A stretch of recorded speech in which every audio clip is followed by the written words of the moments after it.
Hey, well, thanks for having us in your studio, Mike. That was a great interview. I loved hearing all about the Scott Weiland stories and all that. That must have been really fun. It was an interesting time.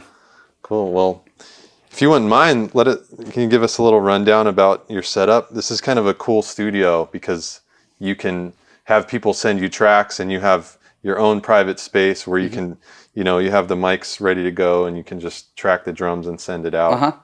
Yeah. So I mean, like, I try to do everything based on whatever the music project is. So I have a ton of different drum options in terms of old vintage stuff, new modern things, different types of wood, sizes. So, obviously if it's a jazz session or something like that, I'm not going to use this kit. Right. And same with the mics. I have a ton of different miking options. And again, we'll switch those out depending on, what the project calls for, whether it needs to be more organic, whether it needs to have lots of options. I do try to record with a lot of mics pretty much all the time because, if I was going to send something to you and you're not here, I want you to have the ability to kind of pick the tone. I don't want you to be like, oh, cool, you sent me 6 mics, now I have nothing, it doesn't work. Having different ribbon mics and sonic options will allow you obviously to shape whatever kind of tone you want, just room mics, close mics, whatever. So what do you got? Can you talk about what you're using for mics and stuff like that? Generally in the kick drum, if I want it to be something really big, this is generally the setup I will use. So inside I got the AKG D12 VR. So that's that new reissue mic they do. Right. And you have different EQ settings so you can get like a mid dip or a high boost or something like that depending on the way you want to shape it. I used the Mojave 301 FET on the outside. It's a great outside kick drum mic. It picks up tons of the low end, but you still keep the character of the kick, which I like. And then obviously the sub kick, it's just getting that 40 to 60 hertz kind of range. So blended together, I mean, you just get this ginormous kick drum sound having all those options. Or if you don't want it and you just kind of want the character of the kick, you can just use the FET instead. Right. Okay. Yeah, so that's generally like my kick drum setup. This mic is the AEA R84. So that mic kind of moves around probably the most out of any mic I use on the kit. Sometimes I use it as a mono overhead. It's really good with that setup. Or it'll be like a mid-room mic. This is really cool in this setup. It gets a lot of character from the snare. This kind of gets just mostly a snare drum sound for me. If I want that snare to pop out more, I usually use it in this setup. Okay. It probably adds a little bit of glue on the overall. Yeah, it's just got a really nice tone. So, if you got something that's a little bit too much with the snare, or even like the kick as well, blending that in there, because it's darker, it just gives you a little bit more, mojo, if you will. And what do you have for the overheads? Those are AKGs? Yeah, so these are those 314 mics that they make. So it's the same capsule as the 414. But they just limited the polar patterns. So it has less. And they work great for me because generally for overheads, I'm only using figure 8 or cardioid. And those are 2 of the polar patterns on these mics. Right. They have why I like them so much is they pick up, to me, they pick up a very real sound of the cymbals. They sound just like what I think they sound like when I'm hitting them. Which is really important for me. And I generally try to overdrive my pre's a little bit with the overheads just to get a little more grit on them, and they handle that really well. Okay.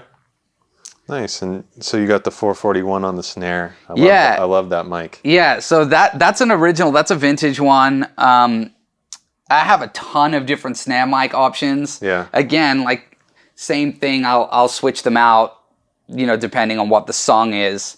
That just has so much character, that mic. It's just a really fat sounding mic on a snare drum to me.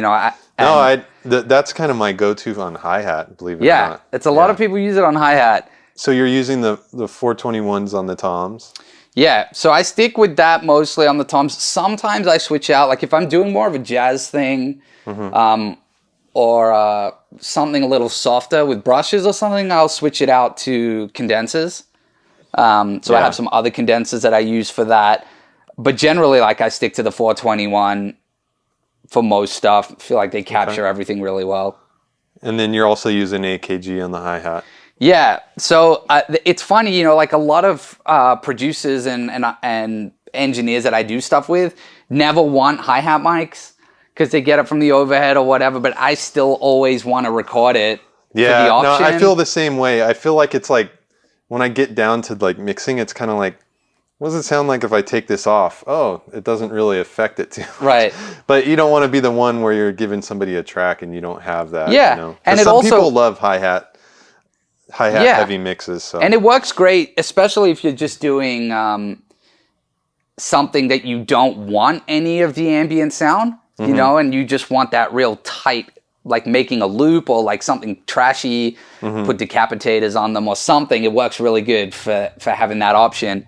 But there are definitely some production people that I work with that I do stuff with them so often that I just don't send that channel. They're just like, I know that they don't want it. Yeah, they don't need it. But it's there, you know, it's always going. Cool. And then, so you're not using a bottom snare mic? I do have a bottom snare mic. It's I use a little pencil condenser. It's that V67i MXL mic. It's a little green one. Nice. That or a 57, but I tend to like. I really like that mic. It's pretty cheap. I don't remember how much, but I think it's like $80 or something. Right. But it's really good. It gets a ton of the snap from the wire, and it's there again. It's another one of those. I want you to have the option in case, and it does work really well when I'm using like a really deep snare drum or something tuned super low to get a little bit more of the character out of it, especially if the top mic's really more simulating a tom. I guess because it's so low, you get all that rattle from the bottom mic. Tell us a little bit about what you got going on with your rack here.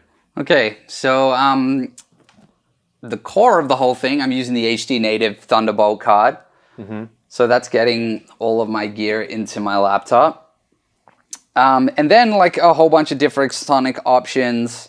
Obviously, again, you know, if I'm, depending on what I'm doing, I will change out the pre's, but I like certain pre's or compression units on particular things. So I run the germanium, I either use it on kick or snare. Recently, I've been using it on my snare drum a lot because I feel like I can get a lot of character from it depending on how I use the controls, more gain feedback, whatever. And sometimes I like that really crunchy snare drum sound. I want it to like distort. Yeah. So that works really well for me. This Joe Meek VC1Q was built by Ted Fletcher in England, and this is one of the older models before Joe Meek was bought out, when it was still owned by Ted. Okay. I learned about this a friend of mine, Bobby Holland in Nashville, has a bunch of these, and I had no idea what they were, but it seemed like every studio I went to in Nashville had one of these. So yeah, they're kind of known for their compression as well. Right. Yeah. So that works great. I mean, because you have the pre and you have the compression and a little EQ. I guess they were intended to be used for vocals originally, but you also have the output control on that. So that particular pre works really well for smashing snare drums. Like if I'm driving it, you get like a really awesome distortion sound from it. Okay. But I use it for hi-hats. I really like the sound I get from the hi-hat from it. Yeah, I can see that. And then this Audient is an 8-channel, 8-pre with high-pass filters on every channel. What makes this unit really cool is it also has the ability to bypass the pre's, and you can just use it as a converter. So you can run, obviously, other outboard gear into that, and then... Or you can patch anything into it, compression, EQ, or anything like that. So it's a super versatile pre, I guess, but I use it in both sequences. So generally I have like a kick out, snare bottom, some toms, sometimes hi-hat, depending on what I'm doing. Room mics work really good. It's got 3 different impedance options. Okay. So it works really good for the ribbons. Oh, absolutely. And then that, I patch into to other outboard gear that I have, which I'll get into in a second. Then I have a BAE 312, which I use on the kick. Yeah. I love it on the kick drum. So yeah, they sound great. I mean, when I first got it, I used it a lot on my snare drum, and had a lot of people be like, "You got to use it on your kick drum. Like it's really good for that." So that's primarily what I've kept it. It sounds so good. It's for my kick in, and I feel like I just get a really slamming sound from it. So I've kept it there, and then I run that through the A Designs EMP EQ. Okay. So, standard kind of pull tech setup and just boosting in the low and the high to get a little bit more snap and thump from it. Mm-hmm. Then the Pacifica, which I just got recently, running that on my overheads. And it's cool. I have that Addy in the back, which is their attenuator. Okay, yeah. So I have that running into that so I can do that crunchy situation with the overheads if I want more of that. Okay. Driving the front end. Nice. 6176. I pretty much just use it for the 1176 side. Right. I used to use it all the time for like a mono room mic. I think the 610 pre works really good for some portion of the room. Right. Because it's that tube thing. If you get it too close to anything, it can get a little mushy and crunchy, and not in a good way sometimes for the drums. Yeah, absolutely. So that pre's kind of just there if I want to throw up some kind of weird PZM or something. But I run my snare drum through the 1176 side, and tend to, only compress it like pretty lightly, maybe 3 dB or something of compression. I don't want to get too much, because then if I give it to somebody and they want to go with it more and then I've done it too much, unless I know it's going to work, Right. really pumpy. And also you get messy with your hi-hat sometimes if the snare's compressing too hard, you get too much. So I love that unit. The 160A DBXs, I run those on PZMs. Okay. Just for like slamming the room sound. Yeah. And like I try not to like keep them very nice sounding with the compressor. I feel like they work really good for that rock thing. Yeah. Like it's like a big, clean, slamming compression sound. So that's primarily what I use those 2 units for. Then transient designers, those I use for all types of situations. They work really great on the kick and snare. Mm-hmm. My favorite application for it is on the room mics. So if I'm using a stereo ribbon for the room, you just get such a good sound when you play with the sustain and attack, depending on the situation, but it really livens up the whole room sound. Yeah. Okay. So I've been doing that a lot. Then I have the Warm 1176, and that again, that's just there for me to do anything through. So whether it's like mostly I use it for a mic hanging over the kick or like stuffed in here somewhere and just really get a crunchy compression. Mm-hmm. I use the Tube EQ, the Warm Pull Tech. That's on my snare drum pretty much all the time. Nice. So I can get like a 10K, 100 or 200, somewhere in that realm. I've tried it on other things, but I just find it so useful depending on the snare drum I'm using to be able to get more out of it. Yeah, this warm audio stuff has become pretty popular. Yeah, and Bryce, who runs the company, super cool dude and like really helpful with everything. And they've become like a really useful tool to me, to have you just being able to get that EQ really fast. Mm-hmm. I like it a lot. And it adds a lot of character, depending on the drum, and you got the tubes in there, so it does give you like a little bit more something. Yeah, absolutely. And then I have an old DBX 160X that I use on the kick. So I only compress pretty lightly on that. But I just like how it sounds. Those have like a definite character. To them, Yeah, I like it. Sometimes I don't use it, but it does give me a cool thing, especially when I'm hitting hard. When I want something that's like really got a good energy, it just gives a little bit more character. And then a couple more things. It's hard to see, but I have another rack on the side here, which is the Dizengoff DA2 Pre, which is like that RCA vibe. Okay. And I change out the tubes in it. I put some like vintage, new old stock RCA tubes. So that channel I run usually with this ribbon mic. So I go like that ribbon into that pre, and then I run it through this retro double wide compressor. Okay. So that's like another tube compression. How do you like that? I love it. A lot of people are super into that. It's really great. You know, it has so much vibe. It definitely is not like a clean compression unit to me. Yeah. I mean, it can be depending if you use it lightly, but I just like, I make it brutal. It got so much character when you really hit it hard. Like if you're using your ribbon mic in the middle of the room and really slam that thing, you get so much of the room sound through the compression. It just gives this really, you don't get like that pumping compression thing in where it can be bad. You know, it really sounds good no matter how hard you hit it. Nice. That pretty much, that channel on that ribbon mic stays the same always. It's just like all ribbon, all tube, just because it's got such a vibe. No, definitely. And then another A Designs pre that I use when I'm doing 2 snare mics.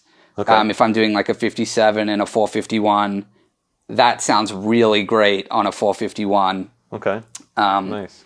And then converters wise, like using the 192, and also like I mentioned earlier with the Audient is hooked up through those systems. So I'm using both simultaneously, right, to get all the channels back in. So you have an AES card on this, or? So that I'm running ADAT from the Audient into the 192. Oh, okay. And then analog also for the other stuff in the 192, HD native into the computer. Cool. So yeah, I mean, you know, it just gives a lot of options in terms of tone. It's so important for me, I guess, in this situation with not having other people here to be able to give so much tonal option. Yeah. I don't want it to always be the same thing. Like, I don't want every channel or every track I ever send you to be like, oh, it sounds like that. I want you to get it back and be like, whoa, it's like totally different. That's cool. I think that's valuable because I think that for me, you know, being mixing and producing, that's kind of the thing that makes me nervous about hiring out guys like that have rooms like this, is because they have the tendency to just have the same cookie cutter sound. Right. And obviously you have racks of different sounds of drums and all this colorful equipment. So you're open to try and cater to the music. It really does make a difference to me, and I guess to the artist or whoever's hiring me, to put in the effort to make it sound really good. I want that weird vibe. You know, if the song is organic, you know, I can't use this Vistalite kit. You know, like I have a really awesome vintage 60s Ludwig kit that's really warm. I know that's a weird word to use for those things, but it is that kind of tone, and it sounds like that thing.